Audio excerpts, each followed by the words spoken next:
Everybody, welcome to the Arkansas Razorback Football Report with Otis, Kirk. I'm Jason Pattison. I want to thank Coy's Southern Eats, our proud sponsor that makes all of this happen. If it not for them, we wouldn't be on here. Make sure with the gift giving season right around the corner. Make sure to head over to KoiSouthernEats.com for all of their great seasonings and also all of their great products that they have on their website. You can also find them at select locations in Central Arkansas as well. And make sure to go and re-experience the magic of Koi's and come get you some. I know that they've got a satellite location in Hot Springs that's going to be opening up here in the middle of horse racing season. And whenever that starts to come closer, we'll get into that and we'll have them on and talk about it a little bit. Well, without any further ado, everybody, the man, the myth, the legend, Otis Kirk. Man, Otis, how you doing today? I'm doing good, man. So make sure also to hit the Well, like. I'm numb, man, so I'm doing good. I'm poorly numb. Oh my lands! I know that there's Fayette Nom, but it's turned in from Fayette Nom to the Portal Nom because I'm Yeah. telling you, I asked you, I was like, well, have you stopped chasing your tail here lately? And I don't think you have. No, yesterday was the first morning in over a week that I have not been out chasing recruits somewhere, man. Yesterday morning, Saturday, I actually got to stay home, but today I was right back out there. But yeah, all week. But thank God that's gone for a while. That's over with for a while, so no more. But yeah, I mean, hey, one good thing about it though, if you can catch kids airport or wherever before as they're leaving, it's better than trying to catch them on a phone, man, because it's better. You've got it, and you've got a photo. So if you can catch a kid before he gets away from here, it's a lot easier. And I don't catch them all, but yeah, I didn't get the kicker, but I did get the center from Tennessee. Yeah, that was a hell of a pickup. And I'm going to tell you what, everybody, if you want to find out any up to date portal news, head over to Kirk's Corner on hogville.net. Otis has got everything that you need to know on the people that are coming in from the portal. Any news that breaks, he will have that up as soon as possible. So make sure to head over to Kirk's Corner where he has everything from A to Z that you want to know about any Razorback football player that's going to be coming in from the portal. You'll have A to Z from offensive side, defensive side. You've got it listed. Yeah, and some JUCO kids too. I've got the JUCO list of the ones who have visited. Right now, they don't have any commitments since Gregory Ginross decommitted. Not a surprise there. He told me the most important thing was going where he could play. And then after he announced for Arkansas, Luke and Ty Washington both said they were coming back, and then they took the portal tight end. I think when they took the portal tight end, that was kind of the final straw, And yeah, hey, I don't blame the kid. I mean, no. You got 1 year or 2 years to play, and that's your main priority playing. It'd have been tough here because you still got Shamari Easter, you've got kids like that. You got Marquise Gums. Yeah. Arkansas still sitting there about 5 deep at tight end, at least 5. Yeah. Probably leaving somebody out, but Luke and But so they're deep. They're deep at tight end. I didn't blame that junior college kid at all, but I thought it was a strange offer anyway. But at the time they took him, I felt like it's probably a priority because they didn't have a high school tight end, so they wanted a tight end in the class. But when the kid from Eastern Michigan came open, that was what they were looking for: the big kid who could get in line and block, but yet still a threat to catch a few passes if they need him to. He's more capable than like a Francis Sherman or something. The tight end from Eastern Michigan is. He caught 10 passes his junior year, in 2022, and then 3 this year. So he's not going to catch 50 passes. He's not going to be a Luke out there mistaken for Luke. Yeah. But he's not somebody that you just absolutely feel like you can't throw the ball to. He can catch it. He reminds me of Blake Kern a little bit. Yeah, and that's probably a pretty good deal. And Blake Kern was a good tight end, Yeah. And I hadn't even thought of that, but you know what? That's a great comparison, actually. I hadn't even thought of that, but that is a great comparison, actually. I think he's better. No offense to anybody, but because it's just my opinion, but I think he's better than Nathan Bax or Francis Sherman. I think he's better than neither one of them. So, I think I didn't feel like it was that weird a pickup. A lot of people kind of thought it was an odd pickup, but I didn't think so because they need a big inline blocker, and that's not the strength of those other guys. So I felt like that wasn't a surprise at all. I like the pickup. I like all 6 of the kids they picked up. I mean, the good thing about he'll be a senior, and they've got the #1 kicker in the country committed coming in 2025. They thought Cam Little would be here for 2024, and he's not. So they had to go get him a kicker for 1 year, and they did that. They got the kid at Maryland. I'm sorry, the kid at Hawaii who can punt or kick. I don't expect him to punt. I don't expect him to kick off here, but I do expect him to handle the placements. I still think Vito Calvaruso will kick off and Max Fletcher will punt. But this kid will handle field goals and PATs. And I think he did a good job. He had 14 of 18 on field goals. Missed 1 extra point. I don't know if it was blocked. I don't know the situation. But he was 30 of 31 on PATs. And that was 39.5 yards a punt, 10 over 50. Just, 14 of 18 on field goals. That's pretty similar probably to what Cam Little did. That's pretty much a wash. Yeah, I mean, so I'm not saying he's as good as Cam, but I'm just saying you've got to have somebody. I didn't want to go get somebody that would be here 4 or 5 years. You get a kid you got the #1 kicker in the nation coming in next year, so you wanted to get somebody that probably going to be here 1 year. Even if he was here 2 years, you could let him compete with Noel for the job next year, but or the year after, but obviously in 2025. But you worry about that when it gets to 2025. We still got to get through the 2023 and 2024 season. So long time, we'll be worrying about kicker in 2025. So, but no, I like what Arkansas is doing out of the portal. I like it. I mean, people talk about they need to be getting 4 and 5 stars. I mean, the kid from Tennessee was a 4-star. That center. The Slaughter kid's got 43. Slaughter kid's got 43 games under his experience at SEC. Addison's got 14. Now, he hasn't committed yet, but I mean, if he does, there's 14 games experience SEC ball. Fernando Carmona, though, was a huge pickup. God, that was huge. I mean, people don't realize how good that kid is. I mean, that's amazing. How big he is, too. Jeez, man, Christmas. Oh, yeah. He could be a future first-round draft pick. He's that good. Yeah. He had a taco named after him out there. The California wet burrito named a burrito after him and gave him a portion of the sales. Anybody bought a Fernando Carmona burrito, they gave him a portion of the sale. So, that's hilarious. He loved the pig call. They said when they called up the pigs, I didn't want to have the heart to tell him it's a hog call, but he didn't know what he said. He didn't know what they were doing. JJ's when they called up the pigs. And I mean, it was awesome. This kid's so great, man. He brought his entire family, and they were all so stoked about Arkansas, man. I mean, they were just, God, they were so high on Arkansas. I mean, they loved Arkansas. So, and he got me to cancel the Auburn visit, which was extra sweet. Not still a few frees, I could score as many points as I wanted to frees, Hadn't won a game since he made that stupid statement.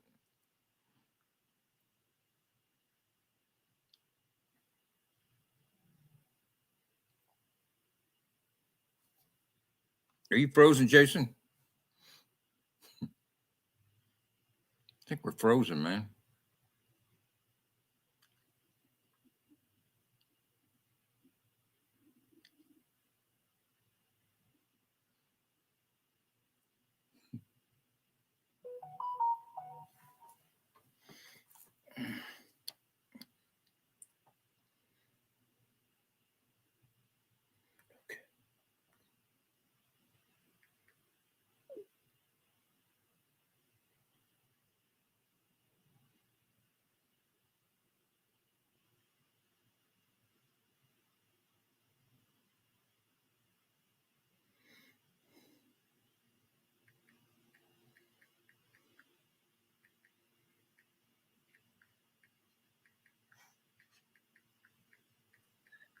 And I'm back, everybody. Sorry about that. Breaker tripped in the old bedroom here where I'm broadcasting from. But we are up and running again. So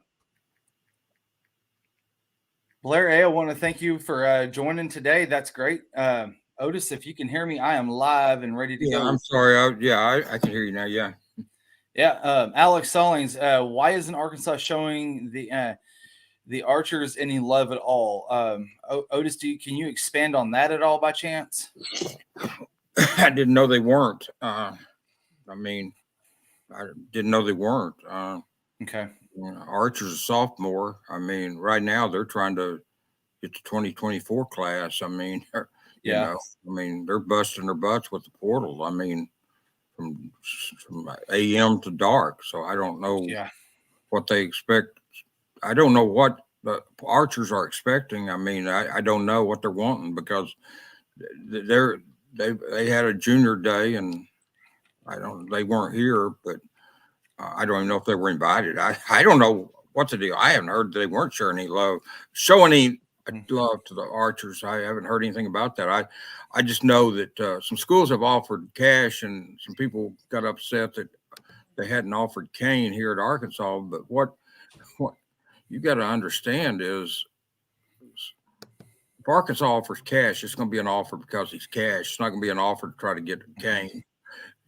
I mean, it's just the way it works. They're just not going to do that. And I'm not saying schools are only offering cash to get cane, but I know some have done that. And that, and that's probably a smart move. But there's plenty of time for cane's 26 and cash is 25. Like I said, right now, man, these guys are going night and day on this portal. I just know. Yeah. Some kid gets his feelings hurt because they're not showing him love. He's 2 years out. Then I don't know what to say to it. I don't know what to tell you.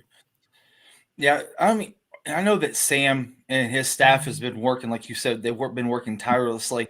And I know that one of the unpopular people on this show that we have brought up once or twice only before is Hugh Freeze.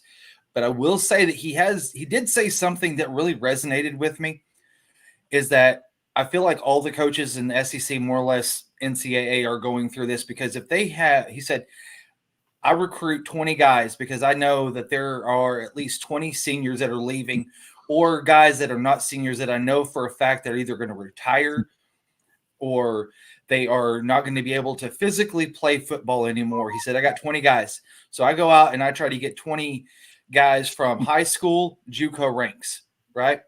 Yeah. He said, then all of a sudden, now I get those 20 guys set, and I got 10 that leave in the portal that I didn't expect to leave in the portal that all of a sudden up and leave. Now I got to fill those 10 other spots. And I think that's kind of where Sam and them are also at. We're all at. I mean, yeah. God, you can't be maybe in a 26 kid right now when you're trying to sign a class on Wednesday and you're trying to sign portal guys. I mean, patience is great virtue in this world, man. Some people need to discover it. And I love the Archers, but my God, come on, people. I mean, they're out here busting their butts recruiting these kids and they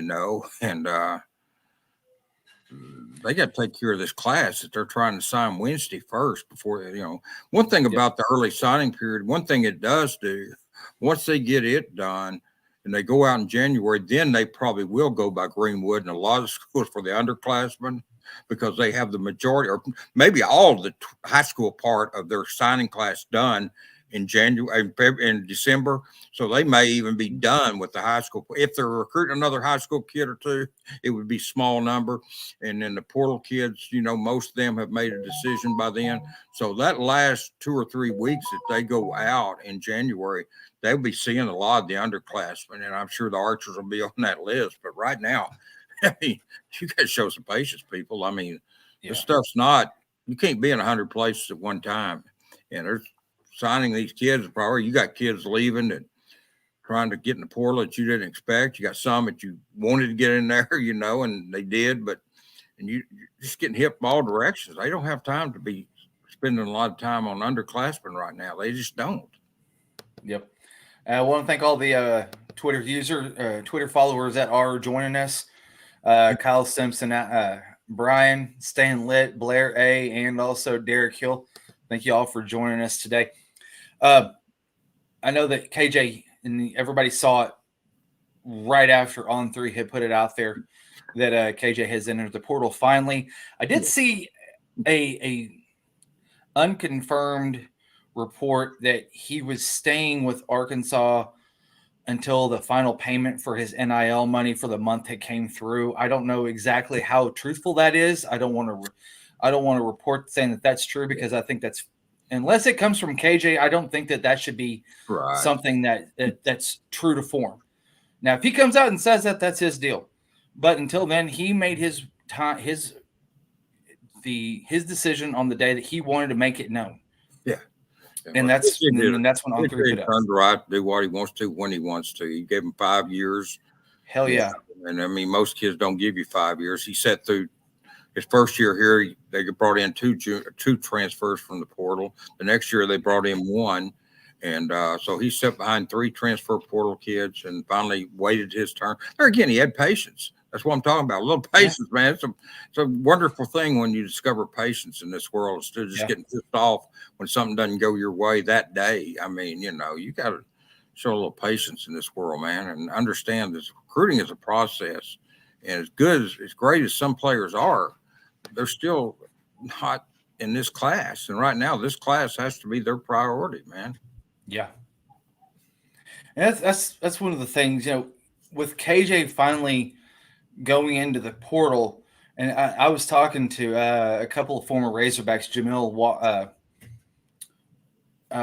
Jamil's going to kill me. Jamil Harris and CJ McLean, and we were kind of going back and forth a little bit on Facebook, and we all three agreed that at the end of the day, he has the right to do whatever the hell he wants to, because of the blood, sweat, and tears that he has put into this university to make it from where it was when Chad left to where it is now. It's in such a better spot for other kids to come in that are talented to help elevate. And you can't say enough about the guy, because I mean he has earned every ounce of right to do whatever the hell he wants. Right, earned that right. I have no issue with KJ at all. Never have, never will. No. He's done he can go where he wants to. I hope he goes where he can play and has a good season, and hopefully, I hope he goes somewhere he doesn't have to play against Arkansas. But if he does, he does. I don't know. Some of the names you hear, obviously, South Carolina would be a name I would watch, but I don't know that. I mean, I haven't worked out on any of those guys. I know Rocket went to South Carolina. Jordan Crook and Joey Sue went to Arizona State. I know Oklahoma State's recruiting Devin Manuel because I got a phone call from somebody over there asking me what my impressions of Manuel were. And I said, well, he didn't have a chance to get on the field until this year. When he did, he stayed hurt the whole time. So I can't tell you a whole lot other than the fact that sure got a great body, but a big old kid, got the size. Yeah. But I mean, somewhat of a project. But so I got a call from. I don't know that he'll go there. I don't know. He may have already made. I haven't kept up where they go. I mean, once they leave here, I mean, good luck to all of them. But I'm not going to spend a lot of my. That's time. A hard time trying to keep up with every single school that these kids where they contact where with. They go. I'm trying to keep up with the ones that stay in here and the ones that are signing to come play here. That's a full-time job by myself with that. So I'm not worried about the ones leaving. I'm not going to sit and try to follow that. If I see it, I retweet it. And obviously, like I said, I know obviously Rocket and then the 2 kids going to Arizona State. And I haven't looked on the rest. There's probably maybe some of the others have made decisions I don't remember, but I know we'll see. Yep. And also, if you have any questions, comments, throw those over here in the comment section. We'll put those up. And also make sure to head over to Kirk's Corner over on hogville.net. That is where you will find all the stuff that Otis and I are talking about, as far as kids that are that Arkansas has offered, kids that have committed to Arkansas. He has that complete rundown for you from A to Z. So make sure to head over to Kirk's Corner to check that out. Also want to thank our great sponsor, Coy Southern Eats. If it wasn't for them, we wouldn't be doing what we're doing. They help pay the bills. And I'm going to tell you what, I really appreciate everything that they do for us. Make sure to go over to CoySouthernEats.com. It is the holidays. It is gift-giving season. And peruse through their great lineup get a couple of gifts and give the great taste of food for this holiday season, and go re-experience the magic of Koi's and come get you some. So I'm going to tell you what, I watched a little bit of this yesterday. The Harding Bison. Yeah. They put a whipping on the Colorado School of Mines yesterday to take home the first football national championship, if I'm not mistaken, since 1964. Or is that right? May have been. Yeah, in the state of Arkansas. There may have been one with either with UCA or Arkadelphia, but or Yeah, maybe not maybe them, but I don't know. I know that Arkansas won one in '64, and then Harding won this one. I'm not sure about in between, but yeah. yeah, UCA. I was thinking had won one. No, UCA. I'm pretty sure has won some national. I think Harold Horton won some when he was head coach there. If I'm not Yeah, I think Harold did. pretty Yeah. sure Harold won one or two there. So I think UCA has, but yeah. But anyway, it's a great feat no matter where you're at. When you're the best team in the nation in your classification, that's awesome, man. Yeah, I got to see the second half of that game. I was watching another game, and one of my friends texted me and asked me if I was watching that, and I said, no, what station's it on? And he told me, and I switched over, and it was halftime, and I ran to the store and got something to eat, and came back and watched the second half. And yeah, they looked like a solid team. You know, the head coach there, his son's coming to Arkansas to play linebacker, so Wyatt Simmons, so played Harding Academy. So yeah, Yep. you know, it's an honor to get his son over here, and his dad won a national championship like that. So Wyatt can come here and have a good career, and you know, funny that stuff works like that. You know, he's the second Harding coach to send his kid to Arkansas. Ronnie Huckabee did too, sent Jeb over here. Jeb. Yeah, so at least the second that I know of. So yeah, it takes, you know, that's a big move by those guys to allow their son to go to Arkansas and play for a bigger school, you know, SEC, than they would for them. You know, I mean, it's got to be tempting to want them to play for them, but shows you they're pretty good people, pretty level. Got the best interest of the kid at heart, not maybe their best interest. And so, yeah, that's a sign of a good person that does that, man. Not because he's letting him come to Arkansas, just the fact that he's letting him go explore a bigger college, you know. Yeah, and I know that there's some.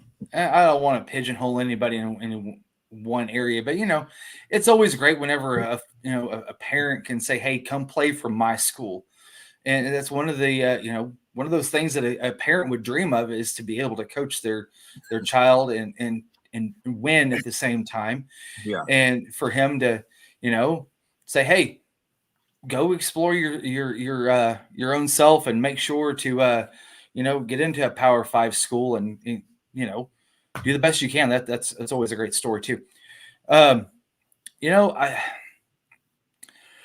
One of the things I wanted to ask you about really quick, Otis, and I know that there's been it's not been really talked about a lot. I see it here and there on social media, but with the way that Bobby Petrino is going to utilize the talent that he has in the locker room, and also with the talent that he's trying to bring in, I see like a trend in the wide receiver group that they've got some big guys now, but I see that he's trying to bring in some smaller guys to kind of counteract with the height in that room too. Yeah, I don't know how much bearing he has on who they offer there. I mean, that's more Kenny Guyton's territory.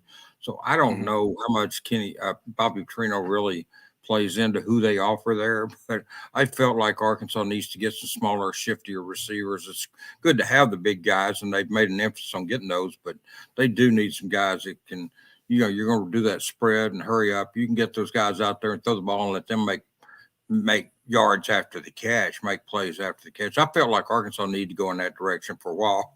I don't know if that's Bobby or if that's Kenny or both, but it's not just Bobby. I mean, Kenny would have a bigger say on that than Bobby would.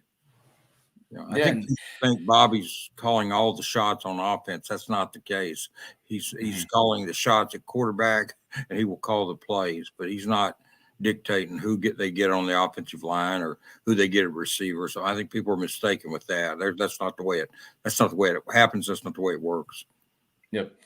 So let's talk about the quarterback position for just a minute, since you brought it up too. We had Taylor Green transfer from Boise State, and he committed to Arkansas this week. And he did the car wash. It seemed like through media, and on all. It seemed like every outlet that could get their hands on him, he was on there. Now, what type of quarterback, what type of a person is Arkansas getting with Taylor Green? They're getting a kid 6'6" and can run very fast, can really play the position. Outstanding player. He's I think he's got a bright future here now. I mean, he's still got to compete with Jacoby and whoever else they've got there, be it Malachi or be it KJ, whoever, KJ Jackson. Yeah. But he's we'll see. I mean, I think they're getting a guy that's a true dual threat. I think he brings a lot to the table. Maybe a Matt Jones type quarterback, somebody can throw it but can run too. And put a show against UNLV. He really put on a show against them. He beat a pretty good UNLV team pretty bad. And so, yeah, I'm impressed with him. 6'6" kids just don't grow on trees, and especially ones that can run like he can. So he's got some power. He's 221. Smart kid, real smart. Bobby will help him with his decision making. I think that's what's got him into trouble. If I'm not mistaken, he had 11 touchdown passes and 9 interceptions, I believe, something like that. Anyway, Yeah, they were up there. And I think Bobby will really make a world of difference with that kid. I think he can coach him up. I think Bobby will make a difference with all those kids. I mean, man, if I'm a quarterback and Bobby Petrino's recruiting me, I'm all over the place there, I mean, I think we go back to receiver, what I was talking about, where I think where Bobby comes into play on receivers is the fact that they know they will get the ball in this offense, although it's more key call on who they recruit. It's not necessarily Bobby, but they know with Bobby, they will get the ball, and it's going to be an explosive offense. Bobby Petrino doesn't have bad offenses. He just doesn't. No, and one of the things at A&M, the only thing he did at A&M was take them 115th in the nation to number 25 on total offense in 1 year, and that was without being allowed to call his plays. He had to use Jimbo's playbook. So that's 1 year. He went 115 to 25. So I don't know how people could say he didn't do anything there. I think they look at A&M's record and just assume, well, he wasn't very good, or they'd been better than that. It wasn't Bobby Petrino's fault they weren't very good. Yeah. And, if Bobby didn't think that he was a great passer, he wouldn't have brought him in. They wouldn't have brought him in. And that's one of the things that I've talked with David Cutcliffe about too, is that if you have a passer, not a thrower, but a passer, the decision-making part at that point is workable. Yeah. It's the natural God-given ability to put a ball 40 yards down the field in a 2 by 2 foot by 2 foot space. That's something you can't teach. And I think that's what Taylor Green has. Right. That's exactly right. He's got a strong arm. He's 6'6", 221. He can run like a deer. So, I mean, those are things you can't – I don't care if you're Bobby Petrino or if you're Jesus. You can't coach that. But if you're Bobby Petrino, you can work on his fundamentals, decision-making, and just a little bit – maybe it was footwork. Maybe it was hanging on the ball a second or two too long. I don't know what his issues at Boise State were. He didn't have very many against UNLV. But I just know that whatever it was, I know Bobby can get that out of him. And if he will listen to Bobby, same way with Jacoby, same way with KJ, same way with Malachi. I mean, they're getting some of the best coaching in the world. I mean, I've never seen a better play caller than Bobby Petrino. So, I mean, all they have to do is just listen to that guy, and they'll be fine. Oh, yeah. But no, he's got the God-given tools. And, I mean, now it's up to Bobby to kind of lead him in the direction where he can utilize them the best, I guess is the best way to put it. Yep. And also the last position group that I do want to bring up before we get out of here is the linebacker position.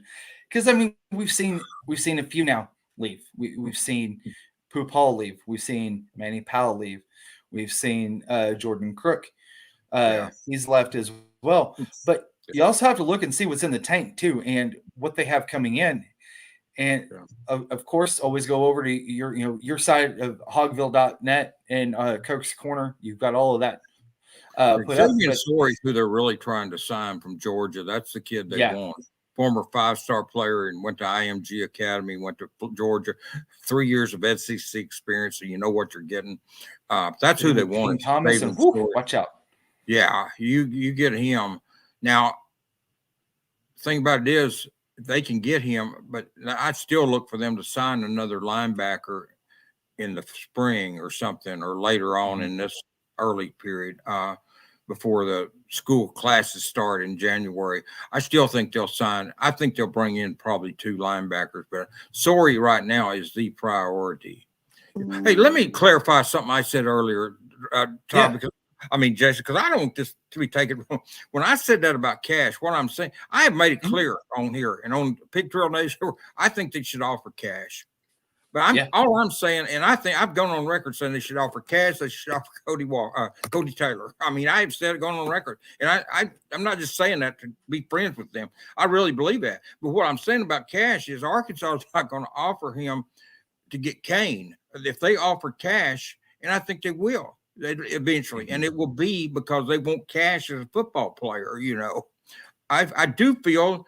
I have no proof of this, but I do feel I've been told by some recruiting writers that work at those schools that some of them have offered Cash to try to get Kane. And and there's nothing wrong with that.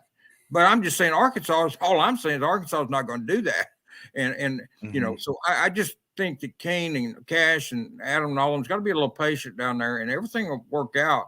But right now, and I know it's easy to get upset when you see Bobby come in and offer class of 26 quarterbacks. Well, Bobby just got here. He doesn't know that much about Kane, he's coming in offering quarterbacks that you got to offer a kid just to stay in the game with them. If he decides after he looks at everybody, which I'm sure he will, that Kane's the best one, then but you're still going to have offers out to other quarterbacks. You can't just offer one quarterback. So that's all I'm saying on that is I have gone on record and I've said it over and over, and I'll say it again. Arkansas should offer Cash. They should offer Cody Taylor. But they're not going to do it because I think they should. They're going to do it if they think they can help them win. And I think it'll be a mistake if they don't offer those 2 kids. And they've offered Kane, obviously. And I'm sure he'll be a high priority. I can't imagine he wouldn't be. Yeah, that's something that I know that it's put out there, but at the same time, I think folks have to understand that if Arkansas, like you said, if Sam's going to offer a kid, he's going to offer a kid because he wants that kid here. He doesn't want to get to a kid to get to a kid. He wants to have that kid on campus because he feels like he can make a positive impact and a difference on the team. He offered Luke way before I offered Dylan. He didn't offer Dylan, and when he offered Luke, he waited a few months to offer Dylan after he offered Luke. And Luke appreciated that. Said that he knew then that they wanted Dylan for his own ability, not because they already had a commitment from Luke when they offered Dylan, so they didn't have to do that to get Luke. They had a commitment from him, and so that's, and I feel like the same way with Cash. Like I said, the biggest thing right now is, man, they're morning to dusk from sun up to sundown and beyond on 24 class. Give us some time in January and see what happens with the underclassmen and stuff when they go out on the road. Then that's when you'll see some underclassmen get attention. I'm sure Kane will get plenty of attention. Kane, Cash, Cody, all those kids. I do know, but that's all I'm saying. I don't want to sound like I'm saying they shouldn't offer Cash I'm not. I've said so many times they should, so I don't know. I think everybody knows where I stand on that. If they don't, they should. I don't know how else to say it. Yep. So on Wednesday night, discussed this a little bit with Marty and with Dudley on Thursday. Haven't had a chance to discuss it with you a little bit, but SEC came out on Wednesday night and released the 2024 football schedule. And Arkansas's we knew who the players were. We just didn't know which weeks they were going to fall. We had an idea, but we didn't have a set idea. Now we do. You have to see where they're going to go with Arkansas, Missouri at the end of the year. Are they going to stay with the traditional Friday lineup like CBS has, and CBS is not a player anymore? You also have to see how it's going to line up with Arkansas having bye weeks before LSU and before Texas this year. And you only have one I think you've got one game at home in the first 5 weeks outside of UAPB down at Little Rock again. But I really like the road schedule this year and how it kind of sets up, because I think that that's really going to favor Arkansas in the end. Yeah, I'll be honest with you. I haven't had time to look at the schedule. I haven't had time. I really haven't. I mean, I told Alyssa and Courtney they'd have to handle the schedule deal because I said I don't have time. I just simply don't. I was going to say, yeah, because you've been working kind of busy with that portal got to get thing, and I just, I asked them to handle the KJ stuff and the schedule stuff. I'm living and breathing the portal right now, and then high school stuff, mostly the portal. But yeah, I mean, that's about all I can do. This portal has changed things completely. I was going to say that the portal has changed not only coaches but media members' lives. Oh, it's a lot different than it was when I got in this business. I can assure you, it's a lot different than when I started that newsletter down in Mena. This is completely. I was going to say the news the pamphlet they used to send out through the mail. Yeah, it was like 6 months of the year, and now you could send it out, and 6 minutes later it'd be outdated. Is the way it changes now. So, yeah, I mean, this is crazy. I mean, yeah, it's just I wouldn't. Yeah, I mean, I'm not saying I wouldn't have gotten into this job had it been this way then, but I'm not sure I would have. And I'm not saying anything, and the other recruiting writers will say, I'll tell you the same thing. It's crazy. You have no life. It's what it amounts to. You basically have no life. Mm-hmm. I don't think people that don't work the portal in recruiting don't understand what me and RD and Danny and those guys do. I just don't think you understand that. Not that I want anybody to feel sorry for it. I don't. I mean, I'm getting paid to do it, but I just don't think people understand the time that it takes, and we're not even doing as much as the coaches are. Yeah. That's why I defend the coaches on their time deal, because I mean, it's just nonstop, man. This stuff's crazy. Yeah. Oh man. So we're gonna get y'all out of here this afternoon. With Dudley, since he is over at the Gym Back Review with Jordan Weaver and the Gym Backs in Barnhill Arena this afternoon, we're going to be punting the Razorback Diamond Report to Monday night at 7 o'clock. And we'll catch up with Dudley then. And Otis, go get some rest, man. Go watch some Lakers. I know that they kind of took one on the chin to my Spurs, but Spurs were kind of due. I mean, 18 straight losses, and that was ugly as it was. And, you had D'Lo and AD and Cam all sitting. Yeah. So, I mean, it was bound to happen. All those guys were sitting. It's just frustrating that they play in the tournament, and as soon as the tournament's over, they go back to the same old thing, 6 or 7 people on the injured list. And it's the way it was before the tournament, and during the tournament, it disappeared. Now it's back again. Just frustrating. Yeah. But, I mean, hey, Spurs got a good not a good one. They got a great young player in Wemby, and they got some other players. I mean, it's not a one-man show. I just don't understand why they didn't go get a point guard in the offseason, because if they had, I think they'd be a pretty good team. Should have kept Schroeder, man. Yeah, because they were missing Trey Jones the other night too, and I mean, he's the one true point guard on that team, and I don't, so I mean, it is what it is. Spurs beat them and deserve to win that game. They deserve to win that game. I mean, Devin Vassell, kid from Florida State, went off 38 points. Yeah. Cam Reyes would have been there, would have helped guard him. I mean, just like if Vanderbilt had played against Dallas to guard Luka, it would have made a difference. But if they don't play, they don't play. So it's frustrating, but it is what it is, man. But no, it's been a good season so far for the Lakers, and Hogs pulled one out yesterday down in Little Rock. Man, they were up 20 points with like 10 minutes to go in the game, and then won by 3. Somebody messaged me at the end of the game and said they won by 3. I said, "You got to be kidding me, man!" So I went back and watched the end of it, and it's like, good God! I mean, they tried to give that one away, man. Mm-hmm. Yeah, that's one of those nice. They're not a little bit better than what they are, but we'll see. I mean, maybe they will be. The one thing about Muss is you're going to know if they're good or not at the end, not now, because that's when his team really shine is tournament time, when they need to be shining. They usually shine pretty bright then, and I have no doubt he'll probably do it again this year. It wouldn't surprise me also if they have a little bit of a downtrodden the first 3 or 4 games of SEC play, because that's kind of been the calling card the last 3 or 4 years. Yeah. And then he figured out his rotation that he wants during SEC play. And then when February comes along, kind of like with what Nolan used to do. Yeah. By February, you were humming by then. You beat Purdue, you beat Duke, so you know darn well you can play with anybody, So Yeah. I mean, you just got to go out there and do it. Yeah, I mean, Yep. it's probably driving him up the wall too. I mean, because he doesn't know what he's getting from game to game from those guys. That's why he's playing everybody on the roster, because one game a guy will score great, and the next, I know the kid from Houston's pretty consistent. Tremont Mark, yeah, he's incredible.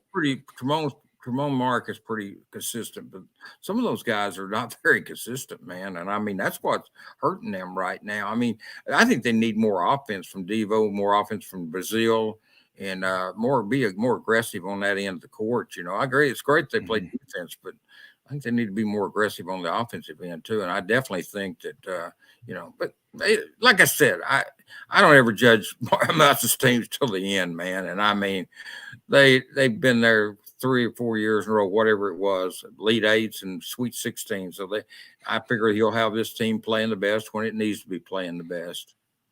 Yep. All right. Well, Otis, you have a good one. We will see you next Sunday at 3 p.m., my man. Okay. Thank you, man. Talk to you later. Yep. See you, man. All right, everybody. Thank you all for joining us today for the Arkansas Razorback the Arkansas Football Report with Otis Kirk. I want to thank our sponsor, Kuwait Southern Eats, for all of their great support.